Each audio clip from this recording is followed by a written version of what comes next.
All right, Chris Hedges with another good article in Truthdig.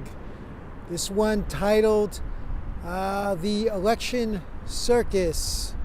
And it is a circus. Dun, dun, dun, dun, dun, dun, dun, dun, dun, dun, dun, dun, dun, dun. Yes, they're going to give you another entertainment spectacle again. They're getting ready for 2020 to zap your mind with a great distraction. And they're already starting early because, you know, it's all about entertainment, folks. Nothing about substance. But that's what happens when you live in a corporate dictatorship. So before I analyze Chris Hedges' article, I would just ask that if you like this video, please hit like, as well as the subscribe button. If you're already subscribed, check time to time that you don't get bumped off. And of course, I'll put the link to the article in the description section. All right, I took a couple notes just so I follow his article. I jotted down some stuff. So I'll just go over it one by one. All right, so starting 2020, right? What is it? We're in 2019. Of course, they want to get, you know, the news corporations, the mainstream media corporations, you know, want to get the revenue generating. They want to get the propaganda out, and they want to make you think you believe in it. They want to make you believe that you live in a democracy. So Hedges started out, they're already talking the polls. Oh, who's ahead? Is it Kamala Harris? Is it Cory Booker? Is it Elizabeth Warren? Is Hillary going to run? Woo! And of course, Trump. So, you know, every day it's a different poll. This one's ahead. This one's ahead a little bit. This one's behind. And the truth is, nobody really gives a shit, unfortunately, because we all know it doesn't matter. And Chris likened it to Survivor. Remember the reality TV show Survivor? This one's going to get bumped off. This one's devious. They're plotting this or that. They tricked this one, this great reality TV show, because it really, you know, hey, this one's going to be different. It was hope and change before with Obama. Trump was going to make America great again. It's going to be fun to watch what the new PR, brand jingos are. What catchy tagline will they have for us this time? And Chris even pointed out, like, one of the big news stories that was running, who will Mitt Romney endorse? It's 2019. Who will Mitt Romney endorse? Like, we're all waiting with bated breath. We all really care who Mitt Romney is going to get behind. Because I don't know about you, but I don't make a decision until I hear what Mitt Romney's going to do, you know? So until I know, I'm kind of floating out there in oblivion. And then Chris likened our current situation to the circuses of ancient Rome. And for those of you who don't know, not familiar with Roman history, they would have these great circuses, these great arenas, the Colosseums. They would have these chariot races. You would get to watch people get fed to lions, gladiatorial combats, all kinds of exciting distraction stuff. And it would cost the ruling elites of Rome, the oligarchs of that time, the senators, the Caesars, cost them a lot of money to provide these great spectacle entertainment for the masses. And it was worth it because whatever they spent to occupy the people of Rome, they made back much more from the money that they were looting, the treasure that they were looting. And that's the same thing today. Hillary Clinton raised $1 billion for her campaign in 2016. Now you got to ask yourself, why would the oligarchs, the multinational corporation, the banksters give her that kind of money? Because they're making trillions back. And that's what this is, as Chris rightly pointed out. This is a Roman circus, a spectator circus. This whole election thing is for your benefit. Sit back and enjoy it, baby. They spent billions on it. Now they're going to reap trillions, But hey, watch who Trump insulted in his latest tweet. Did he call Elizabeth Warren Pocahontas? Haha, that's funny stuff. And you're going to be entertained while your treasury is looted.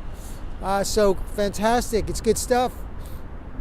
It's great. It's great reality TV entertainment. And let's see what else Trump said. Not Trump. No, Chris Hedges, totally different. And, he talked about that they would, they're going to attack Trump. What does the Democratic Party have? What are the grand proposals that they're offering? The only thing, this is the corporate Democrats, the only thing they could say is, we're not Trump. At least we're not Trump. But in reality, the corporate Democrats are controlled by the same multinational corporations, the same military-industrial complex, the same bank cartels, big pharma, the health insurance companies. That's why you're not going to get Medicare for all or universal health care, because the same folks run them both. Look who's in charge of the Democrats.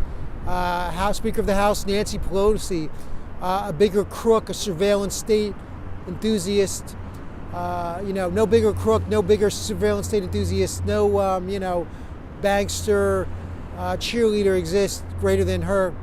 Chuck Schumer, minority leader of the House, of the Senate rather. Oh man, Mr. Wall Street himself. And then on the Republican side, well, what do you get? You get the same corporatist, but they love Jesus. They found religion while they're in their room with their hookers. Not that I have anything against hookers, but please don't preach family values while you're snorting coke off the tits of a hooker, please.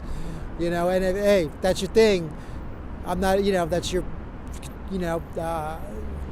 I'm not attacking you for that.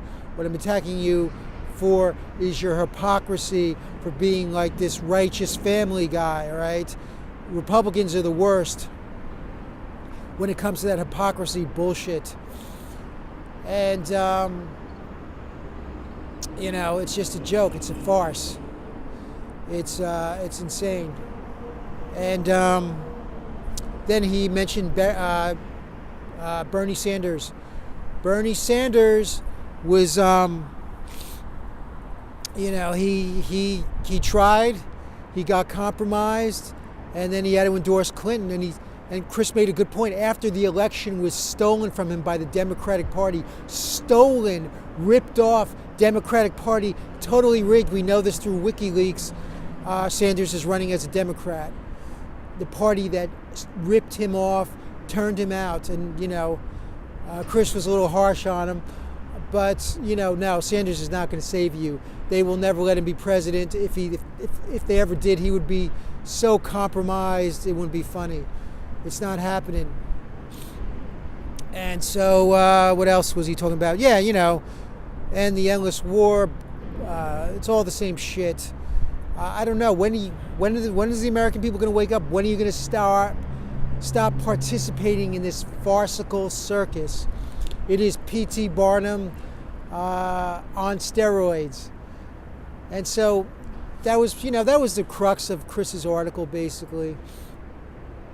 I would just add, the Democrats, you get your identity politics with them. So, you'll get more minority people, more women, probably than the Republicans. But does it really matter? If you're screwing me over, if you're getting screwed, does it really matter? And screwed in the bad way. Does it really matter what color the person is, what their sexual orientation is? Look at Obama, prosecuted more whistleblowers than anybody. And then you got the Trump. So how do they get the Republicans to vote? And this was Chris's point. They show some Mexicans in an emergency room. They're using your emergency rooms. Folks, there was a coup d'etat after 9/11. The U.S. Republic no longer exists. They took away your Constitution. They looted your treasury for endless war. Mexicans are the least of your problem. And I wouldn't even, most of them are good people. Yes, I'm for stopping. I would stop immigration for 10 years, all immigration, maybe a few special cases, but until the American middle class and working class are restored. But, that is so far, that is like not even an issue. We are in a total dictatorship. Let's worry about getting the republic back, and then we could institute some sane and sound immigration policies and really look at it scientifically without prejudice, but look at it from an economic and realistic point of view. And look at these crooks that are running. Kamala Harris, Trump we know is a crook, totally reality TV star con man, but Kamala Harris, this is the one who this woman helped kill the First Amendment, freedom of speech on the internet with her Foster Sesta Act, going after hookers on Backpage. She let Steve Mnuchin, who Trump appointed as the Treasury Secretary, she refused to prosecute this Goldman Sachs criminal. This is Hillary Clinton, this Kamala Harris. Who would be sick enough to vote for this crook? She's an attractive woman, I'll give her that. But this woman is a criminal first class. And it is a bad scene. So, I don't know about you. I might vote. I'm sure there'll be two corporatists. And I'll put my vote for third party. I think we need a movement. Really, the only way we need a yellow vest movement in the United States. That is the only way you will see change, the only possible way. I would go for a third party. I think, they own the election process. They own the voting machines have been outsourced to Diebold, so they could come up with any numbers they want. I think voting is pretty much a waste of time at this juncture. But jam them up. Democrat, Republican, screw that. We do need a People's Party. I know there's movement for a People's Party. What's his name? I interviewed him once. His last name is Brana, I believe. He's a good guy. I met him once.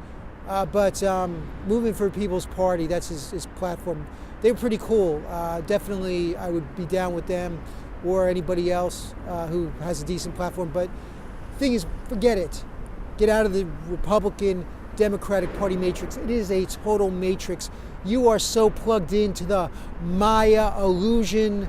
If you want a trip like that, that's on you. But I don't know. Fucking turn on a rerun of Survivor, or go to the circus. I think the circus is in town.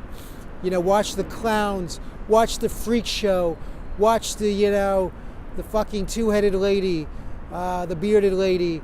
It's all a farce. This is the Democratic Socialist Libertarian. If you dig the message, please hit the like and subscribe button. Always feel free to sound off in the comments section. For more information, go to www.demsolib.com, Twitter, Instagram, @demsolib. Thanks for listening.